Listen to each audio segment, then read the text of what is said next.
আসসালামু আলাইকুম, চলে আসলাম আপনাদের খুলনার আপা মজাদার একটা ভর্তা নিয়ে। এই ভর্তার রেসিপিটা কিন্তু একবার যদি কইরা খাও বাসায়, মনে হবে না যে তুমি পটল ভর্তা খাইছো, মনে হবে যেন তুমি কোনো অমৃত খাইছো। আর এই ভর্তাটা কি বানাইছি কিন্তু আজকে আমি ফেলে থাকা আমার হাড্ডি গুড্ডি দিয়া, ও সরি, আমার হাড্ডি গুড্ডি না, মুরগির যে হাড্ডি গুড্ডি গুলো ফ্রিজে পড়ে থাকে সেই হাড্ডি গুড্ডি গুলো দিয়ে বানাইছে। আর এই পটলটা ভর্তা কিন্তু বানাইতে হবে পটলের খোসা সহ। পটল ভর্তা কিন্তু পটলটা একা সালে হবে না, এর সাথে সঙ্গী হিসাবে আমরা অ্যাড করবো হচ্ছে সেই মুরগির 3-4 টুকরা যে হাড্ডি গুড্ডি আছে সেগুলোর সাথে একটা আলু আর অনেকগুলো রসুনের কোয়া আর অনেকগুলো হচ্ছে পেঁয়াজের কোয়া। বুঝতে পারছো?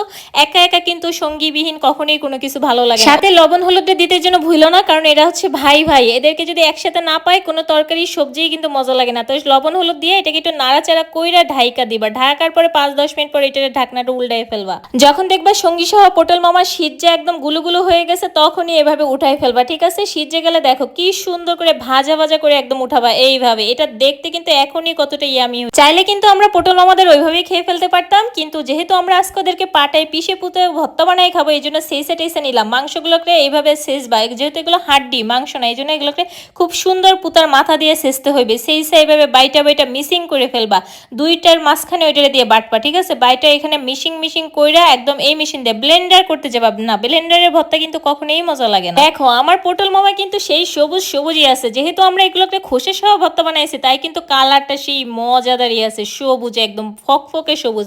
আর ভাতগুলো আমার সবুজ সবুজ খাইতে যে কি মজা। যে কোনো ভর্তায় আমি কাঁচা পেঁয়াজ খাইতে মজা বেশি পছন্দ করি। অতগুলো পেঁয়াজ দিছি তাতে কি হয়েছে, এখানে আমি আবার একটু কাঁচা পেঁয়াজ অ্যাড করে এভাবে মাখাই মাখাই খেলাম। আর আজকে কিন্তু আমি পাটাতেই খাওয়া শেষ করছি আমার, বুঝতে পারছো? এই পাটা পুতায় খাওয়ার মতো মজা আর পৃথিবীর কোথাও খুঁজে পাবে না। তো আজকে এই পর্যন্ত, সবাই ভালো থাকো, আল্লাহ হাফেজ।